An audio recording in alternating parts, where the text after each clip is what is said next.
Okay, back playing with the 101 again. This is the regular 101, 1927, early 28, with the 410 motor. And we're spinning up a few platters here, just playing with it, breaking in the new friction leather, making sure the spring is providing power properly. Now these records are a little worn. This is Harry James, but I think most of them so far have been playing, so let's see.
Okay, not too bad.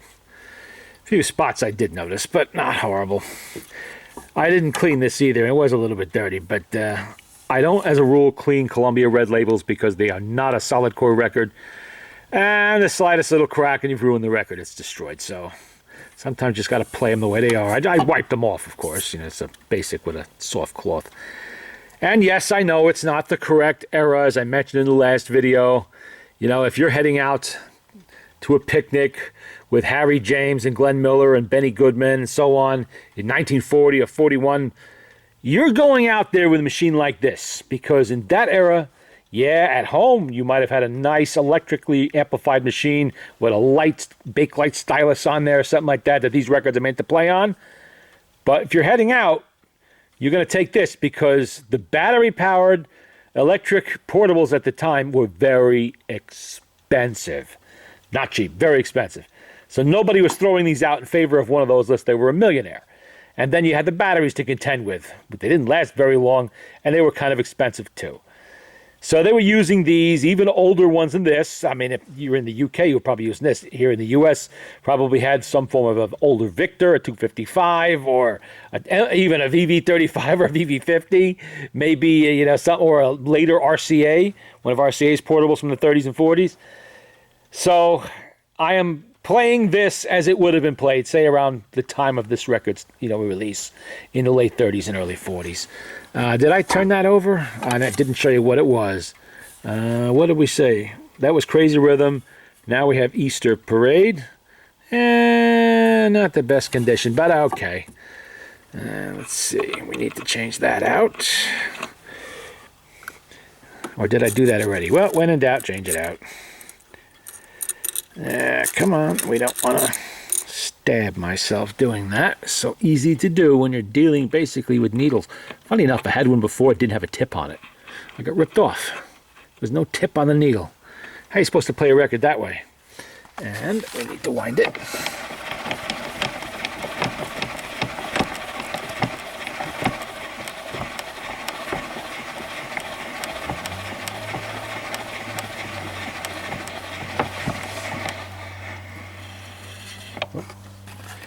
I just want to give that a quick wipe off. A little dust on there from my fingers. All right.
didn't play too badly. No auto stop on this. So I gotta get that by hand. That wouldn't come along for another year, I think. On this machine, anyway. Okay, what else we got here? That didn't play too badly, but we'll try another one. I know I got a few more red labels. Let's see what else we got. Dig them out of that little shelf. I don't know. Oh, wait a minute. I know, I played this one earlier. That didn't play too good. No point in wasting it. Let's see. Xavier Cugat? I said no. Oh, we need a needle. Not going to get far without it. There we go. And these machines, the 101, really doesn't have a problem handling these records that some of the other earlier portables do. It can handle the fidelity. It's got the long folding horn, which really isn't that much smaller than the one on the 102. You know, it doesn't have the fat tone arm, but it manages. And with the number 4 reproducer, which was designed specifically to be a stopgap between the older orthophonic, between the new orthophonic reproducers and the older acoustic ones. It's sort of in the middle. Really, all they did was give it a different needle bar and a larger diaphragm. Oh, did I? Gotta wind it up. And it works out okay. You know what? Looks like I'm about to lose battery power. That means that Mr. Cugat is going to get played on the next video. The little icons flashing on my screen. You're about to go dead. I'll play you a little bit until the battery stops. How's that?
I said no, no seas así. I said no, pero ¿por qué no? Pretty baby. I said no. Entonces, ¿cuándo? I said no. Pero ¿por qué no? I said no. Pruébalo. I said maybe. Ahora, Margot. I said, well. Ahora sí, y nunca sabrás lo feliz que tú me haces. So at last I confess, I said yes, yes, yes, yes, yes. That's how I subscribe to Esquire magazine.